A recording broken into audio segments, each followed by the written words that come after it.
नमस्कार दोस्तों। सबसे पहले मैं आप सबको धन्यवाद कहना चाहूँगा।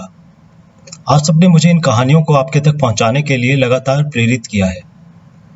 मेरा यही प्रयास रहता है कि इन कहानियों को ज्यों का त्यों, जैसे इन शिकारियों ने लिखा है, वैसा ही आपके तक पहुँचाऊँ और साथ-साथ में जंगल और जंगली जीवों के स्वभाव और प्रकृति के बारे में भी आपको कुछ बता पाऊँ। तो ये कहानी जो मैं आपको आज बताने जा रहा हूँ, ये मेरे लिए एक खास कहानी है। जब भी मैं किसी ग्रुप या समूह में होता हूँ, तो बाघ की ताकत का अंदाज़ा समझाने के लिए कई बार मैंने इस कहानी का जिक्र किया है। उम्मीद है आपको भी इस कहानी के माध्यम से इसका थोड़ा अंदाज़ा दे पाऊँ। ऐसा करना मेरा एक छोटा सा प्रयास है आपके दिलों में बाघों और जंगली जानवरों के प्रति प्यार और आदर बढ़ाने का।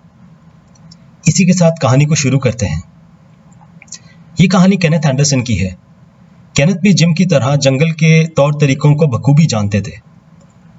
इस ज्ञान के धनी केनेथ भी जंगली जीवों, पेड़ पौधों की भाषा अच्छे से समझते थे और यही ज्ञान इनको आदमखोर जानवरों को मारने में काफ़ी मदद करता था। केनेथ एंडरसन बैंगलोर में रहते थे और बैंगलोर और उसके आसपास के इलाकों में आदमखोरों के कहर से लोगों को निजात दिलाने में मदद करते थे। ये कहानी भी बैंगलोर के पास के इलाके की है। बैंगलोर से लगभग 85 किलोमीटर दूर एक छोटी सी जगह है जिसका नाम देनकानी कोटा है। यहाँ उन दिनों में बस से ही पहुंचा जा सकता था और यहाँ से लगभग 9 मील दूर एक छोटा सा कस्बा है जिसे अयूर के नाम से जानते थे और अयूर से लगभग 10 मील दूर मांची करके एक और छोटा कस्बा था। उन दिनों में मांची पहुंचने के लिए दिनकानी कोटा से बस से उतरकर पहले 9 मील पैदल अयूर जाना पड़ता था और फिर वहां से 10 मील चलकर मांची पहुंचा जा सकता था। तो बात साल के उन दिनों की है जब बांस के झुंडों से फूल गिरते हैं। इन फूलों के गिरने से धरती पर एक कालीन जैसा बन गया था जो कि लकड़ी के बुरादे जैसा था। इस पर चलते किसी भी जानवर की चलने की आवाज एकदम दब सी जाती थी। तो एक दिन एक आदमी जो कि पुजारी जनजाति से था, पुजारी जनजाति सेलम डिस्ट्रिक्ट से वाक़या रखती थी और ये जंगल में रहने वाले लोग थे। उन दिनों में इस जनजाति के लोग बहुत पिछड़े हुए हुआ करते थे, कम कपड़े पहनते थे और जंगल की चीजों पर ही अपना रह गुजार करते थे, जैसे कि शहद, आयुर्वेदिक या मेडिसिनल जड़ी बूटियां वगैरह वगैरह। तो आदमी इस बांस के जंगल से अपने कस्बे की तरफ बड़े ध्यान से जंगल की आवाजें सुनता जा रहा था और वो बांस की उस आवाज को बार बार रुक के सुन रहा था जो कि कोई हाथी या हाथियों का झुंड करता है जब वो बांस वगैरह खा रहे होते हैं। वो इस बात से बिल्कुल बेखबर चल रहा था कि जंगल में एक बाघ घात लगाए उस पर नजर बनाए रखा है। तो बांस के एक झुंड के पास हाथियों का ना होना सुनिश्चित करके वो आदमी जब आगे निकला तो एकदम से पीछे से एक बाघ ने उस पर हमला कर दिया और उसे मार गिराया। कुछ पल के लिए जंगल में सन्नाटा रहा, पर धीरे धीरे जंगली जानवर उस मौत को भूलकर अपने अपने काम में दोबारा जुट गए। इस मौत को पुजारी लोग भी कुछ महीनों में भूल जाते अगर आने वाले 20 दिनों में 3 और मौतें ना होती तो, और ये मौतें भी उस बाघ के पंजों में ही हुई थी। तो जैसा कि मैंने आपको पहले बताया कि पुजारी जनजाति के लोग जंगल से अपना रह गुजार करते हैं और इतने कम समय में इतने लोगों का मारा जाना इनमें दहशत पैदा कर गया और अपनी झोंपड़ियों से निकलना अब इनके लिए मुश्किल होता जा रहा था। उस कस्बे में कोई भी इंसान सुरक्षित नहीं था। इस आदमखोर के आखिरी 2 शिकार एक 9 साल की लड़की और एक 14 साल की गर्भवती लड़की थी। ये सब देख के बायरा नाम का एक व्यक्ति जो कि पुजारी जनजाति से था और जो केनेथ एंडरसन को भी अच्छे से जानता था, बैंगलोर की तरफ निकल पड़ा केनेथ को ये खबर देने के लिए। मांची से 10 मील दूर अयूर और वहां से 9 मील दूर देनकानी कोटा तक वो पैदल गया और फिर बस पकड़ के बैंगलोर केनेथ के घर तक आ पहुंचा। घर पहुंचकर बायरा ने केनेथ को सब खबर दी। तो केनेथ ने इन जल्द हुए 3-4 इंसानी शिकारों को और वो भी मांची के बस 4 मील के अंदर होने से ये निष्कर्ष निकाला कि एक नौसिखिया बाघ हो सकता है, क्योंकि एक अनुभवी आदमखोर ऐसा नहीं करता। वो एक जगह शिकार करके अपनी गश्त की अगली जगह पर निकल जाता है और कुछ दिनों या महीनों बाद ही वापस उस जगह पर आता है। तो इस तरह ये जानवर एक नौसिखिया ही हो सकता था। तो केनेथ ने जल्द से जल्द इसका शिकार करने की योजना बनाई, क्योंकि धीरे धीरे अनुभव के साथ ये और चालाक हो जाता और इसका शिकार करना मुश्किल हो जाता। तो बैंगलोर से गाड़ी में अपना टेंट और खाने पीने का 1 हफ्ते का राशन लेकर ये दोनों अयूर की तरफ निकल पड़ते हैं। अयूर से मांची तक का सफर इन्हें पैदल तय करना था। तो गाड़ी से उतरकर ये टेंट और आटा बायरा के सर पर रखते हैं और अपना बिस्तर और बाकी का सामान खुद लेकर चल पड़ते हैं मांची की तरफ। केनेथ अच्छे से इस रास्ते को जानते थे क्योंकि इन्होंने पहले भी यहाँ पर एक आदमखोर का शिकार किया था। आगे आगे बायरा और पीछे केनेथ एक पंक्ति में चल रहे थे। आगे चलते इंसान को ज्यादातर जंगलों में हाथी से खतरा होता है और पीछे वाले को आदमखोर बाघ से। पर इनको ये सब सोचने का समय नहीं था क्योंकि इनके ऊपर बोझ इतना था कि किसी जानवर के आने पर भी ये वैसे भी अपने आप को सुरक्षा नहीं दे पाते और वैसे भी इनको जल्द से जल्द इस सामान से निजात पानी थी। आखिर ये मानसी के पास एक छोटे से तालाब पर पहुंचकर चाय पानी का इंतजाम शुरू करते हैं। धीरे धीरे बाकी पुजारी लोग भी वहां इकट्ठा होना शुरू हो जाते हैं। सबने लगभग वही जानकारी केनेथ को दी जो बायरा पहले ही दे चुका था। इसमें बस एक ही जानकारी नई थी। जिस दिन बायरा बैंगलोर के लिए सुबह निकला था उस दिन कुछ 4 औरतें पानी भरने के लिए उसी पानी के तालाब पर आई थी। जब ये पानी भरकर वापस चलने लगी तो एक औरत ने एक झाड़ी के पीछे कुछ चलता देखा। तो सब औरतें रुक कर उस झाड़ी को देखने लगी और तभी एक बाघ ने झाड़ी के पीछे से अपना सर निकाला और इन महिलाओं को देखने लगा। तो उन औरतों का सुने तो उनके हिसाब से वो बाघ इतना बड़ा था कि वो 4-5 लोग आराम से खा सकता था। खैर ये बातें सुन के केनेथ को खुशी हुई कि बाघ अभी इसी इलाके में है और इतने दिन से कुछ घटना नहीं हुई तो वो भूखा भी होगा। बाघ का इस तालाब पर काफी आना जाना था तो इन्होंने अपना टेंट यहाँ पर लगाने की बजाय गांव से कुछ दूर लगाने का सोचा। ऐसा इसलिए क्योंकि वो बाघ अभी नौसिखिया था और सफेद टेंट देखकर वो भाग सकता था और ऐसे में उसको मार गिराना थोड़ा मुश्किल हो जाता। और खुद इन्होंने पानी के तालाब के पास ही एक बबूल के पेड़ के नीचे बैठने का फैसला किया। इस फैसले पर बायरा ने कुछ एतराज जताया क्योंकि वो एक अंधेरी रात थी और बाघ अमूमन इस अंधेरे में केनेथ को जरूर खा जाता।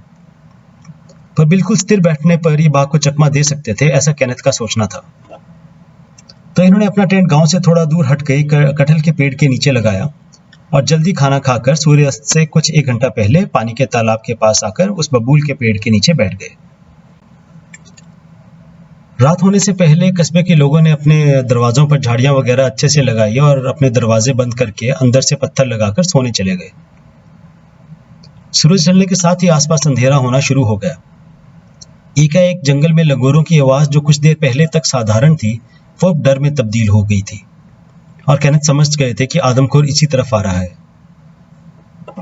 पहले घाटी के उस तरफ से लंगूरों ने अलार्म कॉल देनी शुरू की और धीरे धीरे इस घाटी के लंगूरों ने भी वही अलार्म कॉल देनी शुरू कर दी।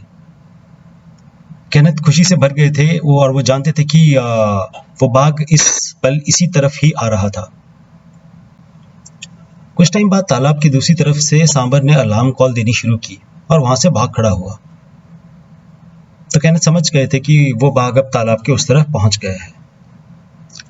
जंगल के जानवरों ने इस अंधेरी रात में भी केनेथ को पूरा पूरा बाघ के आने का ब्यौरा अच्छे से दिया था, जिसके लिए जंगल और उसके जानवरों के शुक्रगुजार थे। फिर कुछ टाइम बाद इनको अपनी बाईं तरफ से पत्ता हिलने की आवाज आई और हवा के ना होने की वजह से ये पूरी यकीन से कह सकते थे कि वो बाघ ही था जो अब इनकी बाईं ओर ही कहीं था। क्या बाघ ने इनको देख लिया होगा और क्या वो इनको अपने शिकार सूची में शामिल करने का मौका ही देख रहा होगा इस पल? ये सब ख्याल एकदम से तब खत्म हुए जब गांव की तरफ से कुत्तों के भौंकने की आवाजें आनी शुरू हुई। इन्हें एहसास हुआ कि अब वो बाघ इनकी तरफ से थोड़ा हट के गांव की तरफ चला गया है। अब ये थोड़ा सख्ते में आ गए और इनका ये प्लान इन्हें फेल होता दिख रहा था। तभी तुरंत इनके दिमाग में एक योजना आई जो कि काफी खतरनाक तो थी, पर केनेथ ऐसी योजनाओं को अमल में लाने में पल भर भी नहीं सोचते थे। उन्होंने ये प्लान बनाया कि अब वो गांव की तरफ चलेंगे और बाघ का पीछा करेंगे और उस बाघ को कहीं रास्ते में ही टॉर्च की रोशनी में शिकार करने का प्रयास करेंगे। तो ये सब दिमाग में रखकर वो अपनी जगह से उठे और गांव की तरफ आधी झुकी पोजीशन में धीरे धीरे चलना शुरू करते हैं। जल्दी गांव की तरफ से कुत्तों की आवाज और तेज होने लगी और इतनी तेज आवाज से कोई भी बाघ अपना हौसला खो सकता है और वापस आने का सोच सकता है। इस स्थिति में बाघ को इनको रास्ते में मिलना बिल्कुल लाजमी हो गया था। केनेथ को पेड़ की सुरक्षा छोड़ पैदल गांव आने वाले अपने फैसले पर अब पछतावा होने लगा और इसी पल इन्होंने दूसरी गलती की कि इन्होंने थोड़ा जल्दी ही टॉर्च की रोशनी जला दी। बाघ इन्हें दिखा नहीं, पर वो डर के मारे रास्ता छोड़कर जंगल की तरफ भाग गया। अब आगे की रात में इनको उस बाघ को अपना शिकार बनाने का कुछ ज्यादा मौका नहीं मिलना था, तो ये चुपचाप अपने टेंट में चाय पीकर लालटेन बंद करके सो गए। अभी सोए इन्हें कुछ देर ही हुई थी और रात में अचानक से इनकी नींद खुली। यहां पर मैं आपका थोड़ा टाइम लूंगा एक बिल्कुल मामूली सी चीज समझाने में, जो कि इस संदर्भ में बहुत खास है, जिसका हम रोजमर्रा की जिंदगी में ज्यादा नहीं सोचते हैं। जंगल में हर एक जीव, चाहे वो मांसाहारी हो या शाकाहारी, सब बड़ी ही चौकन्नी नींद में सोते हैं। हम शहरी लोग जंगली जीवों की तरह नींद में उठने की कल्पना नहीं कर सकते। जंगल आपको एकदम चौकन्ना रहने पर मजबूर करता है, और जंगल में आप शहरों की तरह आराम से अंगड़ाई लेकर नहीं उठ सकते। तो इस जंगल की नींद में केनेथ की छठी इंद्री ने इनको एकदम चौकन्ना किया और इनको उठने पर मजबूर कर दिया। उठते ही इन्होंने सबसे पहले अपनी बंदूक ढूंढी और इन्हें कुछ एहसास हुआ कि इनके टेंट के अंदर कुछ आवाज आ रही है, जो कि कुछ खरोंचने की आवाज थी। अब वो चीज धीरे धीरे इनके बिस्तर तक पहुंच गई थी। क्या एक सांप था या कुछ और?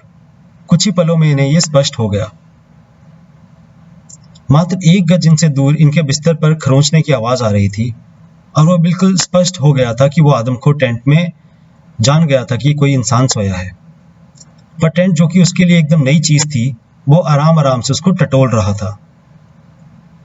केनेथ ने अपनी बंदूक को कंधे से लगाकर निशाना साधा और उस अंधकार भरे टेंट में दोबारा उस आवाज के आने का इंतजार करने लगे। और आवाज दोबारा होते ही उन्होंने निशाना साधकर उस चीज पर फायर कर दिया। पहले उन्होंने एक फायर किया, दूसरा फायर किया, और फिर तीसरा फायर करके वो टेंट की जिप खोलकर बाहर निकले, तो उनको कुछ खास नहीं मिला। ये गोलियों की आवाज पुजारी लोग भी सुन रहे थे, और उनका हाल खबर लेने के लिए सब बेताब थे। तो केनेथ उनके गांव गए और उन सबको उन्होंने सब समझाया कि वो ठीक हैं, और रात का पूरा उन्होंने वाकया उन लोगों को सुनाया। रात का पूरा किस्सा सुनाकर वो अपने टेंट में जब वापस चले गए, तो इस विचार ने उनको रात भर नहीं सोने दिया कि वो बाघ इतने पास से इनसे बच गया, और टॉर्च इनके पास थी और वो 2 पल के लिए उस टॉर्च को जला सकते थे फायर करने से पहले। तो खैर, जो हो गया वो हो गया। व्याकुल मन से जब सुबह उठे और टेंट के आसपास का मुआयना किया, तो वहां खून की एक बूंद भी नहीं थी। अपनी रात की हार से हताश होकर वो आगे की योजना बना ही रहे थे कि बायरा ने आखिर इन्हें बोला कि ये काला जादू हो सकता है, जो कि किसी ने इन पर और इनकी बंदूक पर कर दिया है, वरना इतनी पास से कोई भी 3 गोलियों का शिकार होने से नहीं बच सकता। तो गांव वालों ने एक तांत्रिक को बुलाया और इनकी पूजा की, और इनकी बंदूक की पूजा भी की। पूजा के बाद तांत्रिक ने इन्हें विश्वास दिलाया कि कोई भी बाघ अब इनकी बंदूक से नहीं बचेगा, बल्कि ये तक बोल दिया कि बाघ खुद ही इनकी बंदूक के आगे आएगा, मौत के घाट उतरेगा। इस सब होने के बाद, जो कि केनेथ की मर्जी के खिलाफ था, वो जंगल में निकल पड़े उस बाघ को ढूंढने, वो भी एकदम सुबह की रोशनी में। उन लोगों का मनोबल देखकर केनेथ, बायरा और उस तांत्रिक के पोते के साथ जंगल में निकल पड़ते हैं उस आदमखोर की तलाश में। वो टेंट के आसपास टाइगर के पगमार्क ढूंढकर उसके पीछे चलना शुरू करते हैं। कुछ दूर जंगल में चलने पर वो पथरीली जगह पर पहुंचते हैं, जहां पर बाघ का पीछा करना काफी मुश्किल काम हो गया था। पथरीली जमीन पर बाघ के पगमार्क्स नहीं दिखते, और एक समय ऐसा आया, उन्होंने उस टाइगर के मार्क्स को बिल्कुल खो दिया। फिर एक छोटे से 500 फीट के पहाड़ पर चढ़े, और उससे नीचे उतरने से पहले इन्होंने थोड़ा फैलने की योजना बनाई। तो बायरा इनसे कुछ 100 गज दूर बाईं ओर चला, और वो लड़का इनकी दाईं ओर, लगभग उतनी ही दूरी पर, और ये तीनों उस पहाड़ से उतरना शुरू करते हैं। कुछ दूर चलने पर एक इलाका आया जहां पत्थर और घास उगे हुए थे, और अब जिस जगह ये चल रहे थे, इस जगह से ये एक दूसरे को देख नहीं पा रहे थे। ये थोड़ी दूर ही चले थे कि अचानक से उस लड़के की तरफ से चीखने की आवाजें आई, और उसके साथ ही बाघ के गुर्राने की भी आवाज आई। बायरा और केनेथ जल्दी से उस लड़के की तरफ शोर मचाते हुए भागे। वो दूरी बस 100 गज की थी, लेकिन उतनी से समय में उस बाघ ने उस लड़के को मार गिराया था। जब ये उस लड़के तक पहुंचे तो उन्होंने देखा कि वो लड़का खून से सना हुआ है और मुंह के बल जमीन पर गिरा हुआ था। उसकी खोपड़ी पीछे से बिल्कुल कुचली हुई थी। वो लड़का मारा जा चुका था और बाघ का वहां पर कुछ अता पता नहीं था। इन्होंने उस लड़के को पीठ के बल पलटने की कोशिश की तो इनके सामने बहुत ही दर्दनाक दृश्य था। बाघ ने लड़के पर पीछे से हमला किया था और उसकी गर्दन और कंधे में दांत गड़ाने से पहले अपने पंजे से सिर के पीछे वार किया था। इस वार ने उसकी खोपड़ी को चकनाचूर तो कर ही दिया था, लेकिन वो वार इतना जोर के था कि सर के पीछे मारे उस पंजे ने उसकी आंखों की पुतलियों को बिल्कुल आंखों से बाहर निकाल दिया था। वो एक बहुत ही खौफनाक दृश्य था। इससे आपको एक बाघ के पंजे के वार की ताकत का अच्छे से हिसाब लग गया होगा। 100 गज के अंदर अंदर उस लड़के को उस बाघ ने मार गिराया था और वहां से चला भी गया था। उस खौफनाक और घिनौने दृश्य को देखकर इनका मन बिल्कुल उचाट हो गया, लेकिन विवेक बुद्धि के चलते उन्होंने अपने आप को संभाला और आगे की योजना बनाने शुरू की। इस योजना के लिए बायरा बिल्कुल तैयार नहीं था। उसके मत में उस लड़के को तुरंत गांव ले जाना बहुत जरूरी था, पर केनेथ ने उसको समझाया कि इसकी लाश पर बैठकर वो आदमखोर का इंतजार कर सकते हैं। इससे बाकी सबकी सलामती सुनिश्चित कर सकते हैं। आखिर बायरा को मनाकर इन्होंने आसपास छुपने का उचित स्थान खोजना शुरू किया। यहाँ कोई पेड़ नहीं था जहां केनेथ बैठ सकें, और दिन में ये बिना टॉर्च और पानी की बोतल के चले थे। तब गांव जाकर ये टॉर्च और पानी की बोतल लाना थोड़ा मुश्किल काम हो जाता, क्योंकि अगर केनेथ यहाँ रुकते तो बायरा को रास्ते में खतरा था, और अगर केनेथ खुद वहां जाते तो काफी देर हो जाती। तो पास में पड़े 4 3-3 फुट लंबे पत्थर थे, जो कि इस लड़के से कुछ 12 से 14 गज दूर थे। उनके बीच में बैठने की योजना केनेथ ने बनाई। इन्होंने कुछ और समान ऊंचाई के पत्थर लाकर वहां एक किला सा बनाने का सोचा। बाघ को कोई अंदेशा न हो तो ये बाकी के पत्थर कुछ 200 गज दूर से उठाकर ये लोग लाए और केनेथ के लिए एक छोटा सा 3 फुट का गोलाकार किला तैयार किया। बायरा को कुछ 100 गज दूर एक इमली के पेड़ पर बिठा दिया, वो भी शाम होने से पहले। अपनी टोपी पर इन्होंने थोड़ी सी घास लगाई और कुछ 3 बजे के आसपास अपनी जगह पर बैठ गए। धरती गर्म होने के कारण ये उस पर तकरीबन 4 बजे तक ही सेटल हो पाए। तब तक जंगल बिल्कुल शांत था। धीरे धीरे शाम ढलते ही जंगल के जीवों ने आवाज देनी शुरू की। अंधेरा धीरे धीरे बढ़ने लगा और जंगली जीव और सक्रिय हो गए थे। अंधेरे में जब बिल्कुल दिखना बंद हो गया तो केनेथ को अपने जमीन पर 3 फीट के उस किले में बैठने पर बहुत पछतावा हुआ, क्योंकि वो किला ना तो उन्हें कुछ सुरक्षा प्रदान कर रहा था और ना ही उस लड़के की लाश को देखने में कुछ मदद कर रहा था। ये सब सोचते ही डर के मारे केनेथ का कंपन शुरू हो गया। अब वो इस कदर डर गए थे कि उन्हें बायरा के पेड़ पर दौड़कर चढ़ने के विचार आने लगे। पर अगले कुछ पलों में हुआ यूं कि उनके पीछे नदी के एक धार के पास एक सांबर के शिकार होने की आवाज आई। यह आवाज किसी तेंदुए या जंगली कुत्तों के सांबर मारने की नहीं थी, क्योंकि जंगली कुत्तों की भौंकने की आवाज इन्हें काफी पहले आ जाती और तेंदुए का एक सांबर को मारना काफी वक्त ले लेता है। पर यह सांबर कुछ ही पलों में मारा गया था, तो स्पष्ट यही था कि एक बाघ का शिकार हुआ है। अब यह बाघ आदमखोर था या नहीं, इसकी पुष्टि तो बाद में ही हो सकती थी। बाघ कुछ देर तक उस सांबर को खाता रहा, लेकिन कुछ देर बाद घाटी से एक हाथी निकल आया, जिसने बाघ को उस सांबर का शिकार छोड़ने पर मजबूर कर दिया। और केनेथ, जो कि अभी तक थोड़ा डरे हुए थे, अब निश्चिंत हो चुके थे कि अगर बाघ अब इस लड़के की तरफ आया तो ये निश्चित ही आदमखोर था, जिसको अपने दिन का शिकार याद आएगा। और ये सब इनके सोचने के अनुसार ही हो रहा था। बाघ सीधा उस लड़के के शिकार की तरफ ही आ रहा था।